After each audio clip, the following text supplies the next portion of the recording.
의원이 서울시 수준의 많은 예산이 수반될 조항이 담긴 조례를 열정과 의지를 가지고 최선을 다할 수는 있으되 원안대로 입법화하겠다는 약속을 한다는 것은 현실적으로 불가합니다. 지금도 본 의원의 생각은 일관됩니다. 지원 근거 조례를 먼저 만들어 놓고 필요한 부분들을 하나씩 추가 개정해 나가자고 의견을 내었고, 이를 뒷받침하는 자료가 2019년 10월 23일 개최된 토론회 발언과 원고 내용에 고스란히 담겨 있습니다.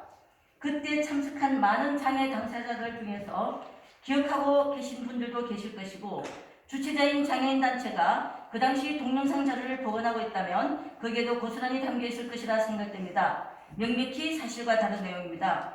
두 번째로, 해결문 내용에 본 의원이 약속을 지키지 않고 2019년 11월경에 입법지원실에 접수를 하였다고 되어 있는데, 이 또한 전혀 사실과 다릅니다.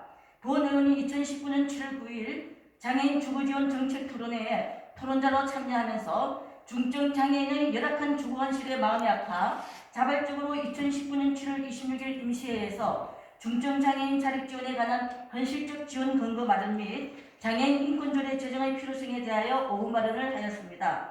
그리고 곧바로 조례 작업에 들어갔고, 모 장애인 시설 단체장에게 자립과 인권조례를 준비하고 있다고 했더니 고맙다며 조례는 자기들이 만들어갈 테니 조금만 기다려달라고 하였습니다.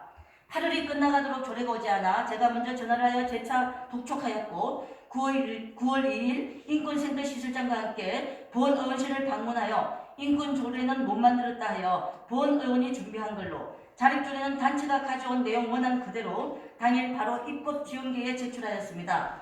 입법지원계의 접수 현황 일지 목록에 그대로 나와 있고 필요하다면 보여드리겠습니다. 세 번째로, 기자회견문 내용에 학구단이 본 의원에게 연락하여 취소해 줄 것을 강력히 요구하여 취소가 되었다고 되어 있는데, 이 또한 사실과 명백히 다릅니다.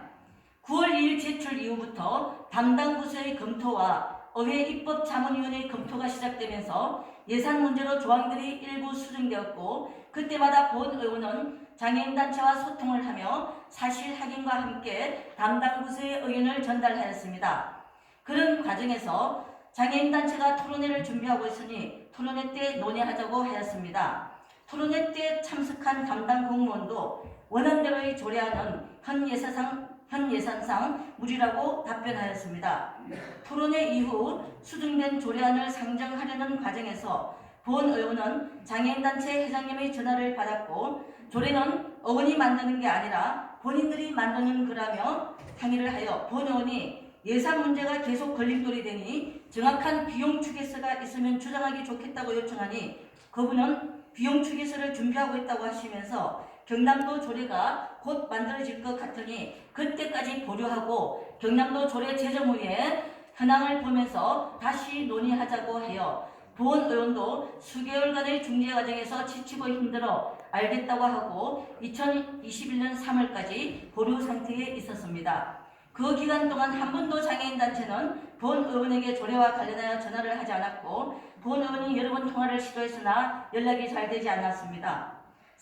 올해 3월 하순경 경남도 조례가 2020년 5월 14일 제정된 걸 알았고, 내용을 보니 매우 미흡했습니다.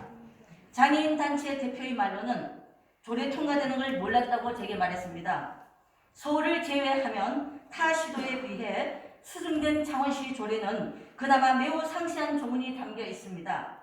많은 고민 끝에 본 의원은 장애인단체가 요구하는 조건과 상관없이 전국 124곳의 지자체에 있는 조례가 100만 도시 창원 특례시에 없다는 것과 지자체의 예산 지원 근거를 마련하는 것에 초점을 두고 재접수를 했습니다.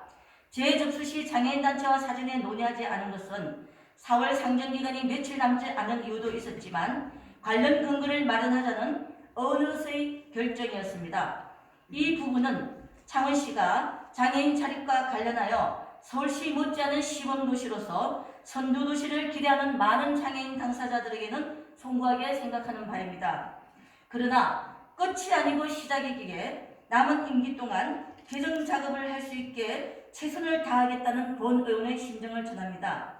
이번 사태에서 솔직히 그동안 진심으로 장애인 당사자들을 위해 노력해온 본 의원의 노력보다는 요구 조항이 100% 담겨 있지 않다고 일부 사실을 왜곡하여 기자회견과 보도를 통하여 창원시 의회와 본 의원을 도와주신 여러 선배 동료 의원님께까지 누를 끼치게 한 부분에 대해 개인적으로 섭섭함과 안타까운 마음입니다.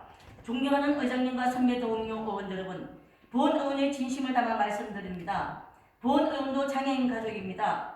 목표 지점을 향하는 과정을 두고 서로 간의 견해가 다른 것이지 결코 장애인 단체를 무시하거나 장애인과의 약속을 신의 없이 저버리고 살아오지 않았습니다. 창원시 예산이 넉넉하다면 장애인 단체의 요구사항을 바로바로 해결해주면 저도 좋겠습니다. 그러나 그건 모두가 바라는 유토피아적 사회일 것입니다. 한정된 예산에서 무리하게 한쪽 주장을 받아들이면 결국은 힘없고 조직력 없는 취약한 장애인 영역에 예산이 아예 가지 못하거나 동결되거나 감축되거나 누군가가 피해를 볼 것입니다. 여기서 장애인 단체에게도 부탁드립니다. 때로는 지역사회 공생을 위해 한 발짝 뒤로 물러서는 포용력도 미래를 향해 나아가는 길이라고 생각합니다.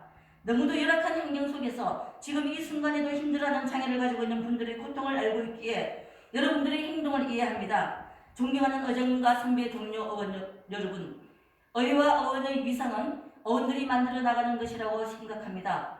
의원들의 권익 차원에서라도 왜곡되고 잘못된 부분들은 바뀔 것이며 사회적 약자와 복지 사각지대에 있는 사람들의 권익을 위해서는 최선을 다하되 그것을 역용하는 단체들에 대해서는 당당하게 대처하고 본연의 책무를 다할 것입니다.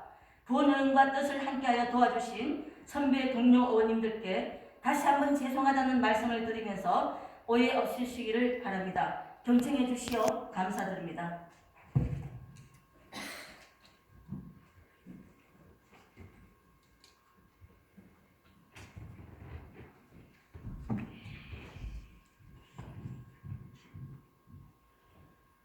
예, 박선희 의원님 수고하셨습니다.